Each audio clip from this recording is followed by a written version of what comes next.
Bienvenue sur Géopolitis. Dans le monde, un homme sur deux est une femme. Donc, il devrait y avoir autant de femmes que d'hommes, chefs d'État, ministres, PDG, capitaines d'industrie, académiciens ou pilotes d'Airbus. Tel n'est pas le cas et ce n'est pas nouveau. Pour autant, il y a du progrès, même si l'égalité et la parité homme-femme restent encore l'exception et non pas la règle.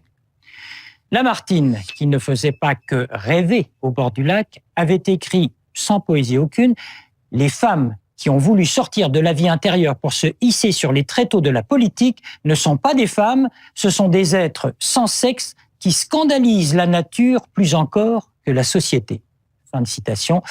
De nos jours, avec une telle affirmation, il y aurait comme une odeur de procès dans l'air. Oublions Lamartine, où en est-on dans le grand chapitre de l'égalité des sexes ? Géopolitis se porte son regard de décryptage sur ces femmes de pouvoir, et ce ne sont pas forcément les mêmes, ces femmes au pouvoir. Bien sûr, il y a Indira Gandhi ou Hillary Clinton, on se souvient de Marie Curie et de Coco Chanel, on sait que le Brésil a élu Dilma Rousseff et que l'Allemagne est dirigée d'une main de fer par Angela Merkel.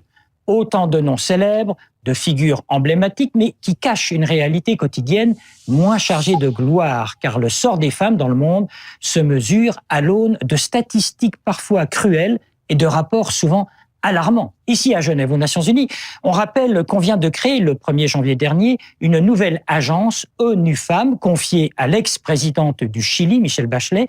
Priorité absolue, lutter contre les violences faites aux femmes dans le monde. Savoir si ces femmes deviendront ensuite chefs d'État viendra plus tard. À Deauville, en France, tous les ans, on organise le Women's Forum, parfois surnommé le Davos des femmes, un forum réunissant plus de 1200 femmes de 88 pays avec un but, promouvoir la vision des femmes sur les sujets économiques et sociétaux de notre temps. Tiens, on a découvert qu'en France, il n'y avait aucune femme à la présidence d'une société du CAC 40.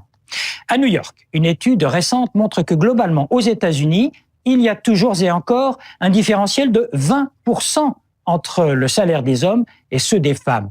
Même statistique à peu près en Suisse. Or, la loi sur l'égalité de salaire aux États-Unis a été signée par le président, pas Barack Obama, John Kennedy. C'était en juin 1963.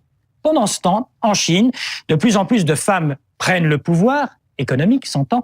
Une étude menée par une université américaine a fait la comparaison entre deux échantillons d'universitaires à la question « Avez-vous l'ambition de faire une grande carrière ?» Un tiers des Américaines a dit oui, 2/3 des Chinoises ont répondu par l'affirmative.